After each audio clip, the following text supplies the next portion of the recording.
Nós vamos falar hoje sobre o sistema digestório.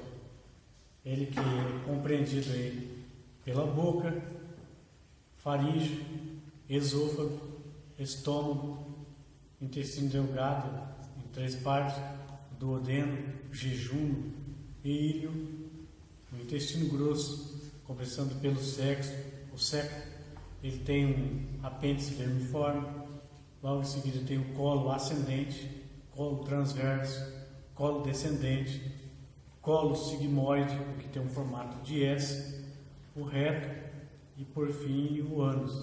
Nós vamos dar alguns detalhes sobre cada uma dessas regiões.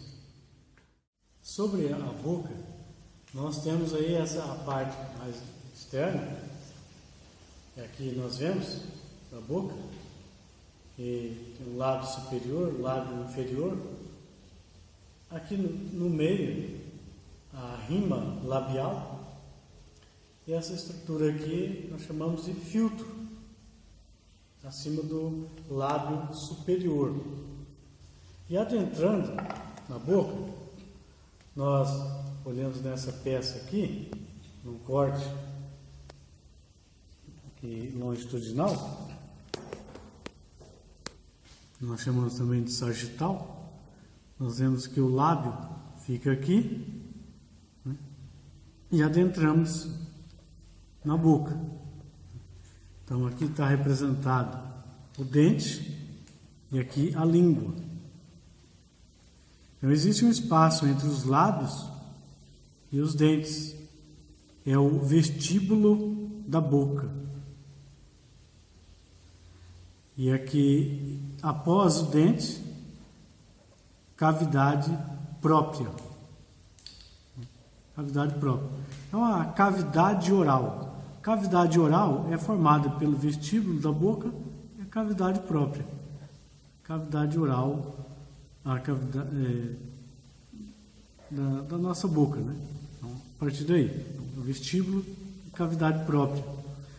Aqui os dentes, eles ficam fixados na mandíbula e na maxila. E aqui, especialmente na maxila, temos o palato duro, tem esse esqueleto, eu giro ele aqui. Aqui está a maxila, e esse osso palatino é um par. Então, aqui nessa maxila, temos aqui que é o processo palatino da maxila, e atrás, posteriormente, um par de ossos palatinos. Eles compõem o que nós chamamos de palato duro, popularmente conhecido como céu da boca.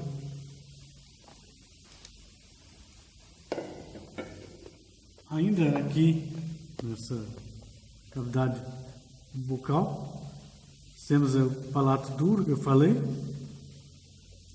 Ao término do osso palatino, segue uma parte mole, porque você tem aqui a úvula, que é conhecida popularmente como campainha, ela é suspensa aqui e tem musculatura. E aqui então é o palato mole. Qual a função dessa úvula?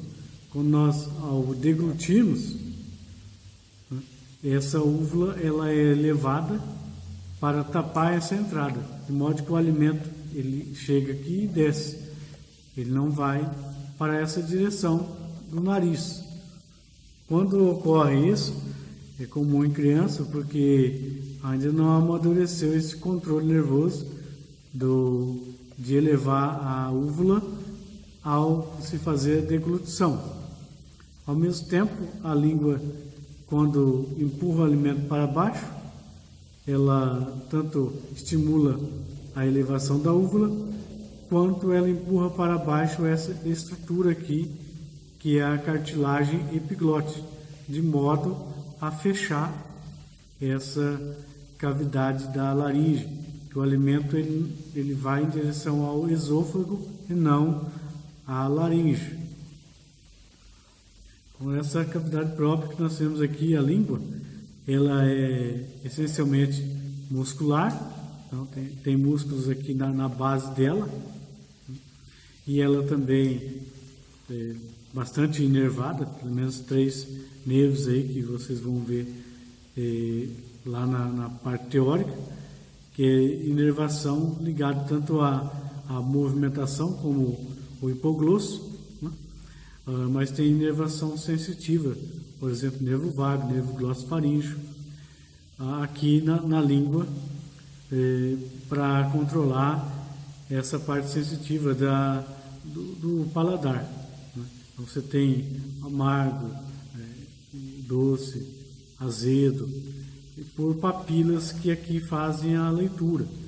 Nós chamamos aqui papilas filiformes, papilas fungiformes, papilas valadas, né? Lembrando que as papilas filiformes, elas vão dar uma rugosidade à língua, uma maior aderência do alimento na língua, o que vai facilitar a movimentação desse alimento dentro da boca durante a mastigação. Você movimenta o alimento.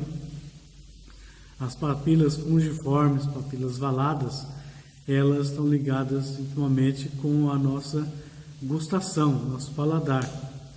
Papilas valadas, elas estão aqui na região posterior da língua, em formato de V, são 12 papilas, e aqui na base da língua. E após as papilas valadas, ainda nós temos aqui uma estrutura que é tecido linfóide, né? São as tonsilas linguais. Entre tonsila e as papilas valadas, nós temos ainda um forame cego, né? É um forame, um espaço que ele foi fechado, mas que durante o feto ele estava em formação para a formação da língua, formação da laringe. Ele era um espaço ainda bem fundo. Ele seguia até lá a região do mediastino, atrás do nosso coração, o mediastino posterior. Ele chegava lá, mas ele é vedado, né? É um forame cego, porque ele é totalmente tampado. Ele pode ocorrer a ocasião em que ele ainda permaneça aberto, né? E a pessoa ela manifesta um cisto aqui nessa região. Ao movimentar essa língua, percebe-se que o cisto se movimenta. Então esse é um diagnóstico preliminar de que está relacionado a essa malformação do forame cego, que ele não se fechou. Esse forame ainda ele pode estar aberto até lá atrás do coração, ocasionando uma mediastinite ligado. Quando isso acontece? Quando você tem uma amidalite, uma inflamação das amígdalas, por alguma infecção, e isso vai migrar até esse forame que está aberto até lá no mediastino. Sobre aqui essa região ainda que eu falei, palatino, né? O palato duro, formado pelo maxilar palatino, palato mole aqui, a úvula, essa dentição. Ela, no indivíduo adulto, nós temos 32 dentes, e na criança nós temos 20 dentes. Então, essa diferença é de 12 dentes, que na criança ainda nós não temos aí o primeiro e o segundo pré-molar e o terceiro molar, né? Então o adulto já tem o primeiro e o segundo pré-molar e o terceiro molar, o que dá essa diferença de 12 dentes. Então essa a condição na nossa boca. A partir daqui, nós quando nos alimentamos, produzimos uma quantidade abundante de saliva, principalmente controlado pelo sistema nervoso parasimpático. Ele é o principal responsável. Mas o sistema nervoso simpático ele também estimula um pouco. Não há uma inibição da produção de saliva. O que existe é uma produção menor. Então, continuamente nós produzimos saliva e produzimos mais vigorosamente durante a alimentação. Então, essa saliva é produzida pelas glândulas parótidas, que elas ficam localizadas à frente da orelha, nessa posição, aqui grosseiramente falando. Nós temos essa peça aqui, o meato acústico externo, a orelha aqui localizada, né? Então, as glândulas parótidas estarão localizadas aqui nessa posição relativamente. E elas vão ter um ducto parotídeo, que toda a saliva produzida pela glândula parótida, ela vai ser liberada mais ou menos na altura aqui do segundo molar, no maxila. Segundo molar superior. Abre-se o ducto parotídeo secretando saliva da glândula parótida. Nós temos ainda glândulas salivares sublinguais, abaixo da língua e abaixo da mandíbula, submandibulares. Elas se abrem também na língua, na sua parte inferior, assim, paralelamente ao frênulo da língua, e esses orifícios nós chamamos de carúncula. E ainda, além disso, na base da língua, existem vários orifícios menores por onde sai secreção aí da glândula sublingual. Então, esses detalhes da língua. Essa aqui, nós percebemos que temos essa tonsila lingual, temos a tonsila faríngea, aqui a adenoide, também conhecida, e a tonsila tubária aqui. Então, essas três tonsilas formam o que nós chamamos de anel de Waldeyer, né? Um anel de tecido linfóide para proteção, juntamente com essa aqui, a amígdala. Amígdala, tonsila lingual, tonsila tubária e faríngea, o anel de Waldeyer. E partindo nessa direção à faringe, nós temos aqui na úvula, ela tem duas pregas aqui, essas pregas ligando ao palato mole a faringe, a língua, e aqui ligando o palato mole à faringe. Então, arco palato grosso, arco palato faríngeo. E elas têm aqui uma fossa no meio delas, uma fossa palatina, onde fica a amígdala ou tonsila palatina, né? Dentro dessa fossa formada pelos espaços entre o arco palato grosso e o arco palato faríngeo. Esses arcos são chamados também de pilares. Então, pilar, arco palato grosso, pilar, arco faríngeo. Então, aqui nós partimos para essa faringe propriamente dita, nossa garganta, genericamente falando. Nós temos, a partir da boca, a faringe. A faringe, como vocês sabem, ela é dividida em nasofaringe, orofaringe ou bucofaringe e a laringofaringe. A nasofaringe, ela tem contato com o nariz, se comunica pelas pelos conos, ela se comunica também com o ouvido médio pela tuba auditiva, né? Nós temos o ósteo na tuba auditiva e se comunica com a boca por meio das fauces. As fauces são espaços entre a úvula. Tem a úvula dependurada e aquele espaço são as fauces. E aí nós adentramos na faringe. E ela tem também contato com a laringe, a entrada aqui, essa epiglote, a entrada aqui. E por fim, contato da faringe com o esôfago. Então, são 5 estruturas pelas quais a faringe tem contato.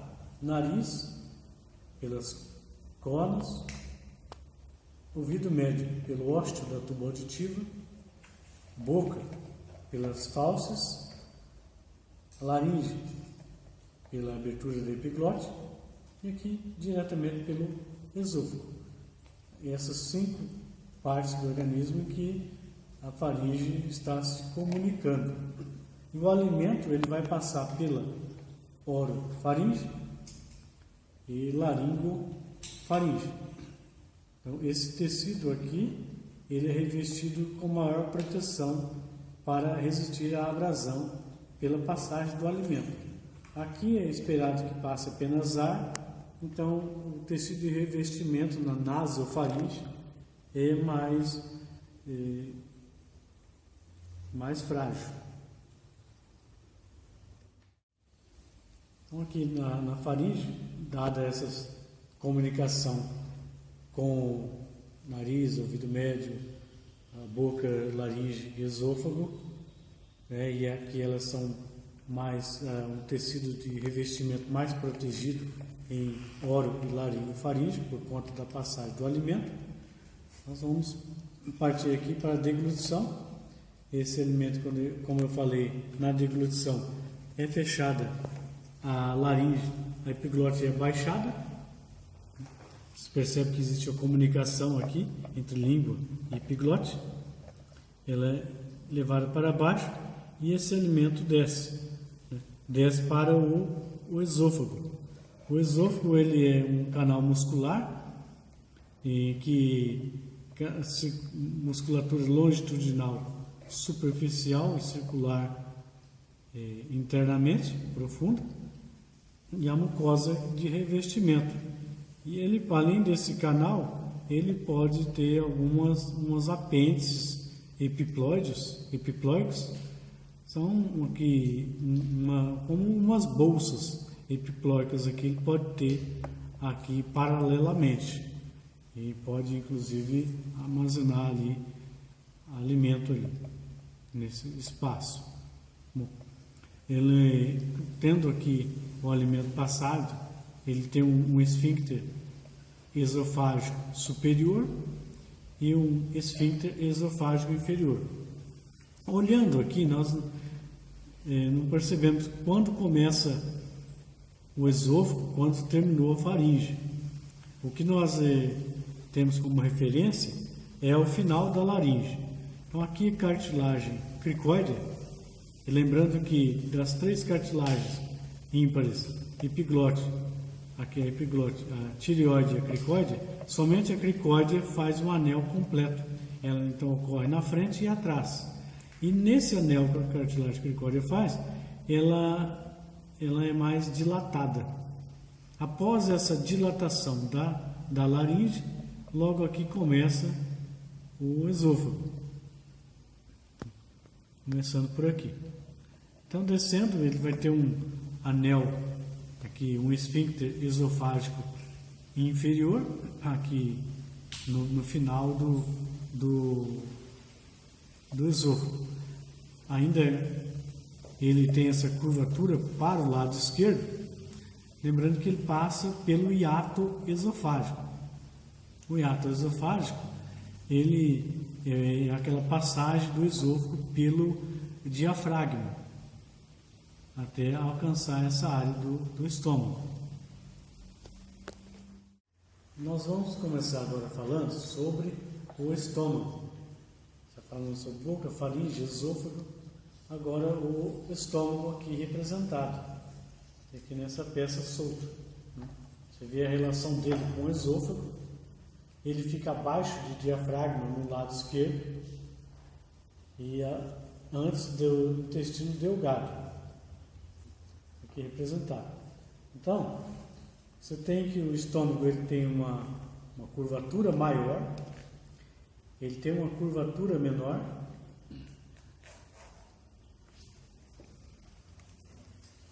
Ele tem aqui essa área, primeiro essa área aqui de contato dele com o esôfago, é chamada de cárdia.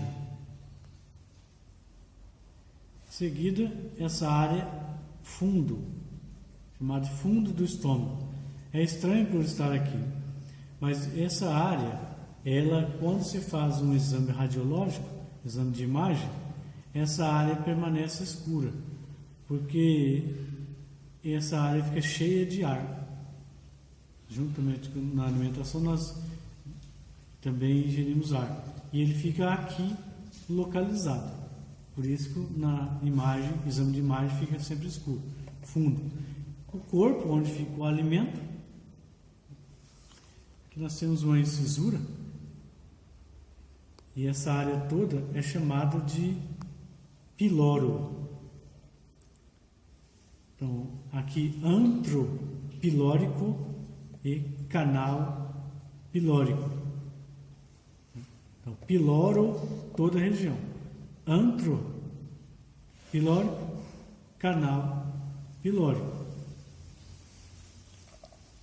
Quando você vê ele isoladamente, você vê aqui uma curvatura menor, curvatura maior, uma artéria gástrica aqui, desse lado, uma gastromental do outro lado, né, curvatura maior, e nós abrimos ele,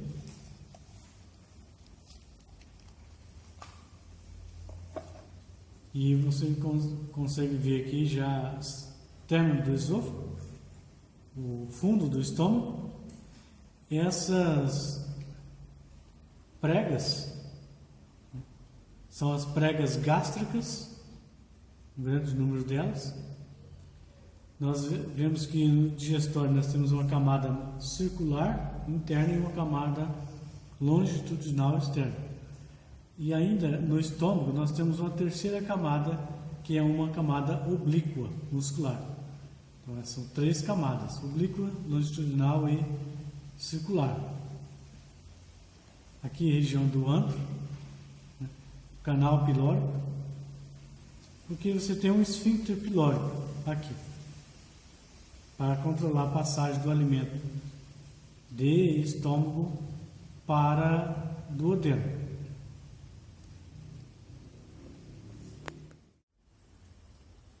Nessa visão que nós temos sobre o digestório como um todo, a sua relação com o peritônio, nós percebemos também que ele tem algumas partes que tem nomes específicos, por funções específicas. Por exemplo, o nosso fígado, ele fica suspenso pelo ligamento falciforme. Aqui o colo transverso, ele fica suspenso pelo mesocolo transverso. O estômago e o duodeno são órgãos muito íntimos entre si e eles ficam suspensos pelo aumento menor. E a partir daqui você tem uma capa de peritônio que desce uma camada dupla e sobe. E fica forrando toda essa área, um aumento maior. É 4 camadas de gordura, praticamente, né, aqui nessa região acima do digestório. Então, esses nomes específicos. E eu vou passar a falar aqui sobre o intestino delgado. Nesse modelo anatômico, nós temos aqui então o estômago e descendo o intestino delgado, o duodeno, na sua relação com o pâncreas aqui, ele desce, e aí continua em jejum, íleo, aqui já o intestino grosso, seco, apêndice vermiforme, colo ascendente, transverso, colo descendente, colo sigmoide, o reto e ânus. Então vamos falar sobre o duodeno em primeiro lugar. O duodeno, ele, nessa peça aqui, Vê o pâncreas aqui, duodeno. Vamos girar um pouco aqui, ver ele por trás. Aqui. Vê que ele faz o formato de C e a cabeça do pâncreas fica aqui localizada. Tem aqui a artérias e veia passando por aqui, um ducto, também um ducto colédoco aqui. Então, nesse duodeno, ele tem esse nome porque ele tem um tamanho de mais ou menos 12 dedos, dessa forma, colocados assim. Ele tem uma parte superior, uma parte descendente, uma horizontal, uma superior, com uma flexura duodeno-jejunal, onde começa o jejum. Essas são pregas circulares, que elas existem em abundância no duodeno, um pouco menos no jejum e pouco menos ainda no íleo. Comparativamente, nós vemos aqui que essas pregas circulares têm menor número do que aqui. Aqui elas estão mais próximas umas das outras.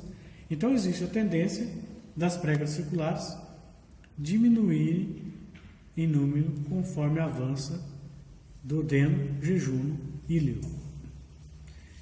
Esse é o mesocolo na sua relação com o intestino delgado repousado aqui. Colo ascendente, descendente, colo sigmoide aqui. Não, ainda o duodeno ele tem uma relação com pâncreas e fígado, porque ele recebe secreções de pâncreas e fígado aqui. Vocês veem o ducto pancreático aqui, o principal e o acessório. E eu vou falar mais sobre eles quando eu voltar no fígado. Seguindo, então, nós temos aqui o jejum e íleo. O jejum e íleo não tem uma separação nítida. Aqui acaba o jejum, começa o íleo. Mas por que foi esse nome jejum? Porque no cadáver sempre existe uma parte, logo após o duodeno, sempre vazia. Então, por isso, jejum. E aí segue o íleo, ele vai terminar aqui, nessa papila ileal, para entrar no intestino grosso.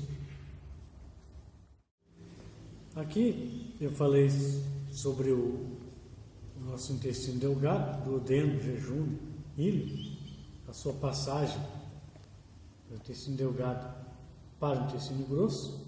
Então nós vamos ver as partes que compõem o intestino grosso.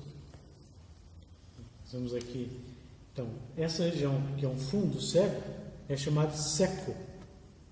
Nela que tem o apêndice vermiforme. Aqui nós temos essas curvaturas, são chamadas saculações, são essas pregas mais distantes, né? Aqui do intestino grosso. E você tem essas acinzentada aqui, azul, que é a tênia livre, né? Essa faixa de tecido conjuntivo ajuda a manter essa conformação do intestino grosso. Então, aqui, seguindo, nós temos o colo ascendente, colo transverso e descendente. Você tem uma flexura direita, flexura cólica direita, flexura cólica esquerda. É importante notar que a cólica direita é um pouco mais baixa do que a cólica esquerda. E pode ser até muito mais baixa, pode ser até nessa posição mesmo. Então, essa flexura cólica esquerda é mais alta que a direita. Seguindo aqui.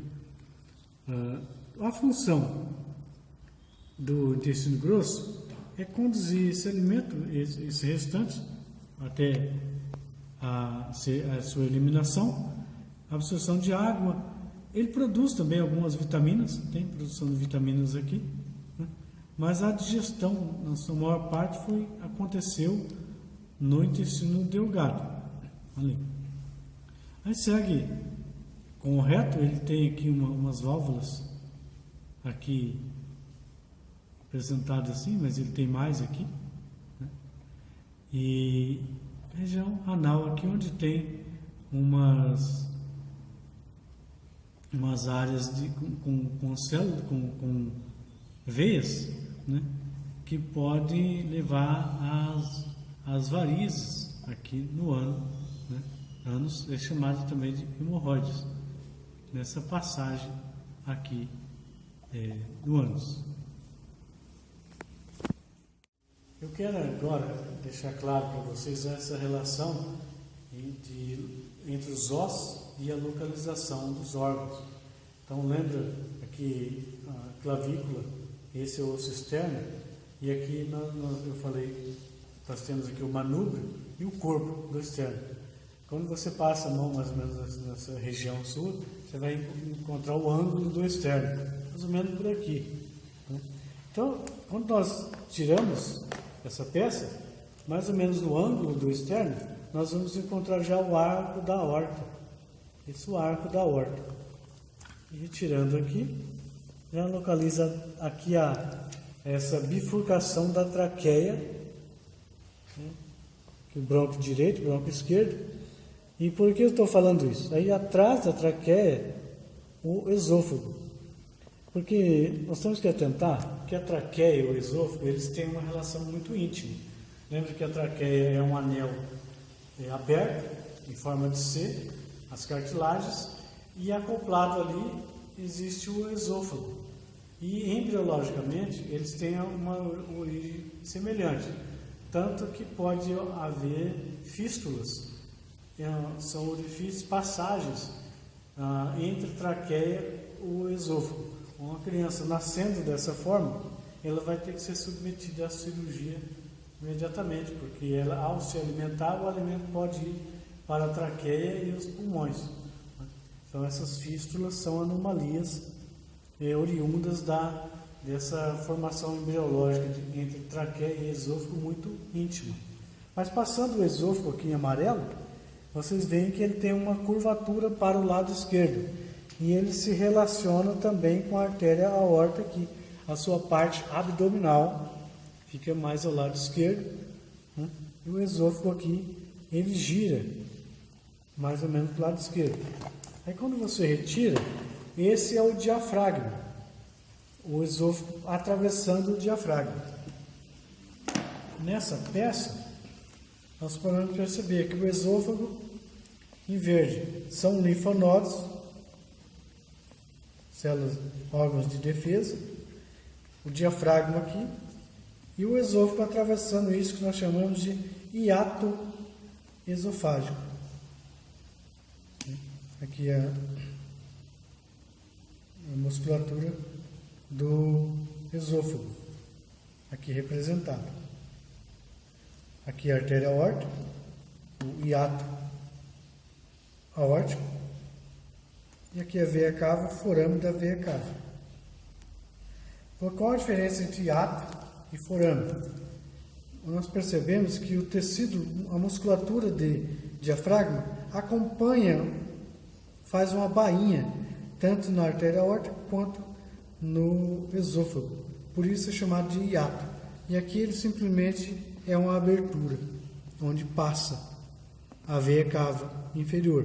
Por isso, forame da veia cava. Você vê essa inclinação do esôfago para o lado esquerdo. Ele é empurrado também pelo pulmão do lado direito aqui. Eu quero dar uma visão geral da localização dos órgãos aqui no nosso abdômen. Então, nós temos, então, região torácica e abdominal. A região torácica não é exatamente dividida da abdominal pelas costelas, mas é pelo diafragma. O diafragma, ele fica aqui dentro. Ele fica acima de fígado, acima de estômago. Ele fica aqui. Então, o diafragma, ele está dividindo tórax em cima e abdômen embaixo. Então, nós temos que o abdômen, essa área aqui, abaixo do diafragma, ela é dividida em 4 quadrantes ou 9 quadrantes. Então, se nós pensarmos em termos de 4 quadrantes, nós vamos fazer uma divisória assim, né? É um quadrante superior direito, quadrante superior esquerdo, quadrante inferior direito, quadrante inferior esquerdo. É uma visão bem generalista. Então, o fígado ele vai estar no quadrante superior direito, o estômago ele vai estar lá no centro aqui, parte no direito, parte no esquerdo. O baço que está ali atrás, ele faz parte do sistema imunológico, mas ele é no quadrante superior esquerdo. Aqui você tem intestino grosso, colo descendente, quadrante inferior esquerdo. E o colo ascendente aqui no quadrante inferior, direito e superior também. Mas existe ainda uma classificação, uma divisória mais detalhada sobre essa região abdominal, que são 9 quadrantes. Então nós temos aqui essa primeira faixa, aqui, que você tem hipocôndrio direito, no centro epigástrio, hipocôndrio esquerdo. Então essa primeira faixa é grandemente representada por fígado, ele ocupa boa parte do hipocôndrio direito, tem a vesícula biliar também, em verde aqui, representado. No epigástrio, que é o centro, você tem parte do fígado e o estômago. E aqui, hipocôndrio esquerdo, parte do estômago, mas o baço também vai estar lá, vai representado. E então vamos retirar aqui para ficar mais fácil. O diafragma está aqui, o baço aqui, né? Aí você tem abaixo aqui, você tem uma outra faixa dividida em 3, que é lombar direito, mesogastro, lombar esquerdo. Você pode pensar também flanco direito, umbilical, flanco esquerdo. Você encontra aqui o colo transverso, aqui nessa região, colo ascendente, descendente. O intestino vai estar aqui, né? Aqui e aqui também. E logo abaixo, você tem uma região aqui, inguinal direito, inguinal esquerda e hipogástrio.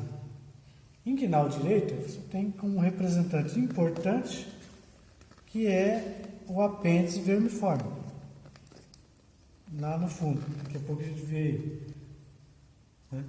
Então o intestino delgado está girando aqui entre umbilical, flanco direito, inguinal direito, esquerdo também aqui, flanco esquerdo, inguinal esquerdo, hipogastro, essa grande região. Então é importante ter essa visão.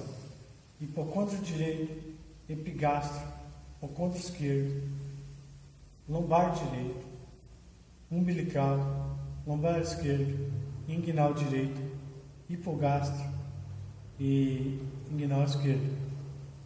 Além dessa visão, nós temos uma outra divisória, que é enxergar o nosso abdômen com uma região superior e inferior, acima do colo transverso superior, né? E abaixo inferior. Então aqui, região aqui supra-mesocólica, infra-mesocólica. Aí surge uma dúvida: o colo transverso ele fica na região supra-mesocólica ou infra-mesocólica? Na maioria dos casos, os autores eles colocam colo transverso como inframesocólico, né? Então, um órgão que está na região supramesocólica, fígado, estômago, baço, vesícula biliar, essa aqui representada, né? Vesícula biliar região supramesocólica. Inframesocólica, intestino delgado, aqui o apêndice vermiforme, aqui representado, colo descendente, né? E existe uma terceira visão que nós colocamos, que é separar eles conforme a sua região, a sua relação com o peritônio. Eu quero falar aqui sobre a relação do peritônio com os órgãos abdominais.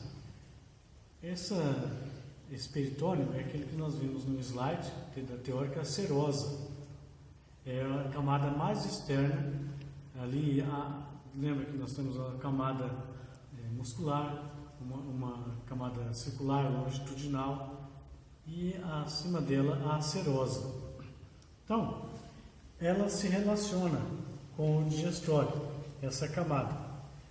Nós falamos assim, você já ouviu falar intraperitoneal, retroperitoneal, subperitoneal.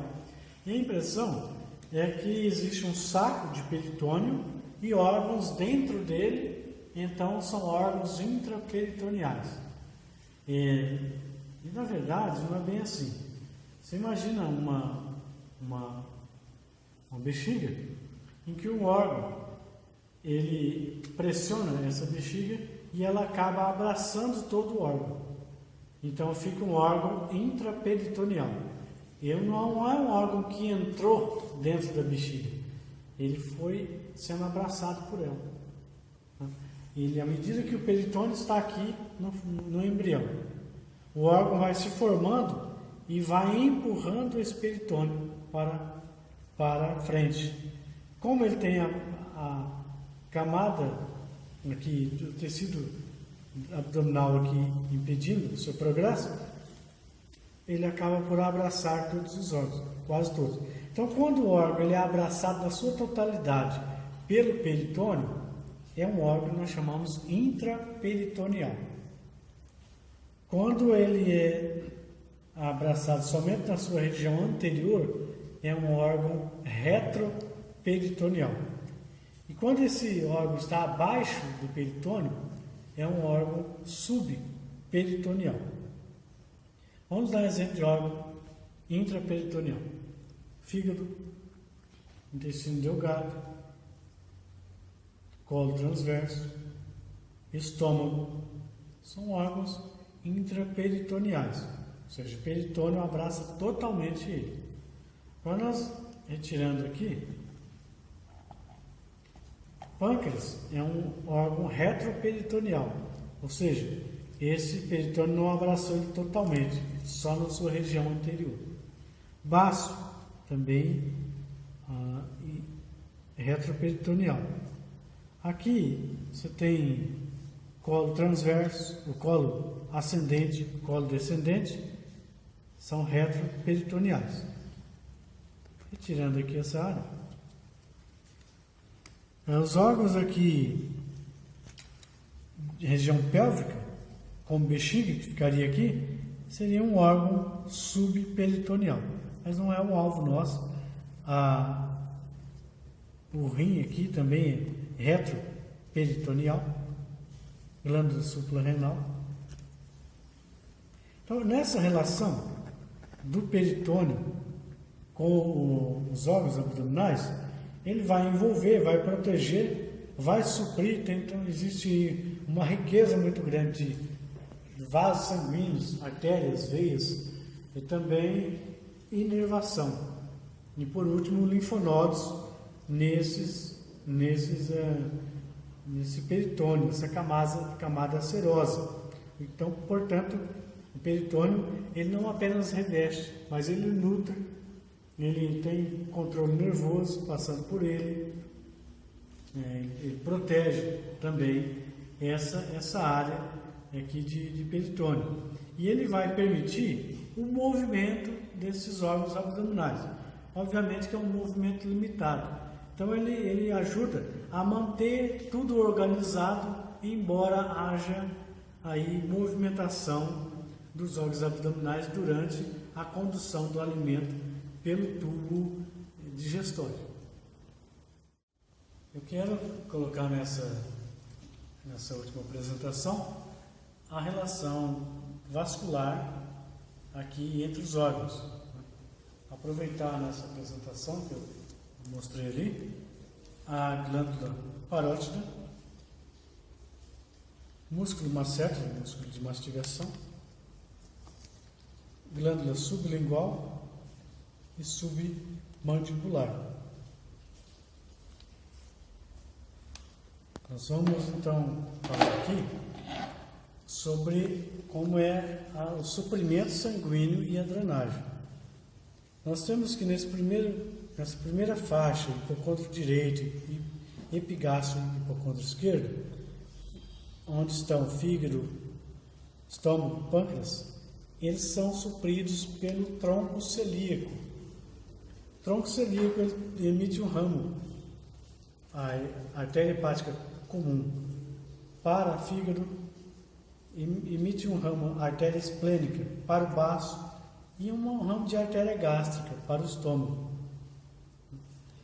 Bom, vamos retirar esses órgãos. Esse tronco celíaco, ele se encontra aqui. Ele então vai irrigar fígado, estômago, baço. E ainda ramificações dele vão descer em direção ao pâncreas e duodeno, artérias pancreáticas e duodenais. E outros ramos vão para a curvatura maior do estômago. Então, essa que é a área do tronco celíaco. Essa é a artéria mesentérica superior. O pâncreas fica encaixado aqui. Entre tronco celíaco e mesentérico superior tem um pâncreas. O mesentérico superior vai suprir todo o intestino delgado, supre o colo ascendente do intestino grosso e parte do colo transverso. E ainda no final nós temos uma artéria mesentérica inferior. Essa artéria mesentérica inferior vai irrigar colo descendente, colo sigmoide e o reto na sua região superior. Então aí toda a explicação de irrigação do digestório.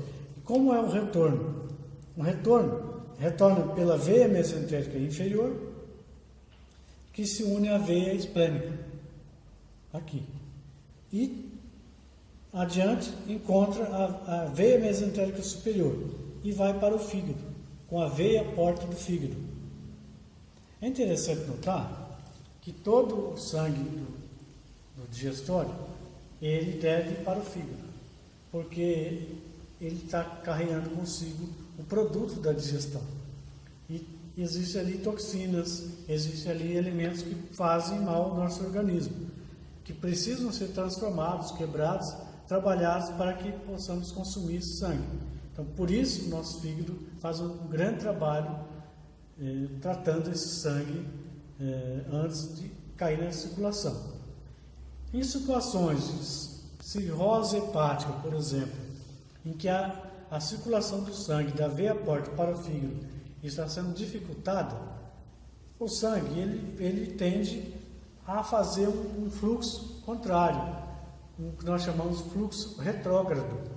Ele pode acessar essas áreas aqui de venosas, essa veia braquiocefálica direita, braquiocefálica esquerda, por outro caminho.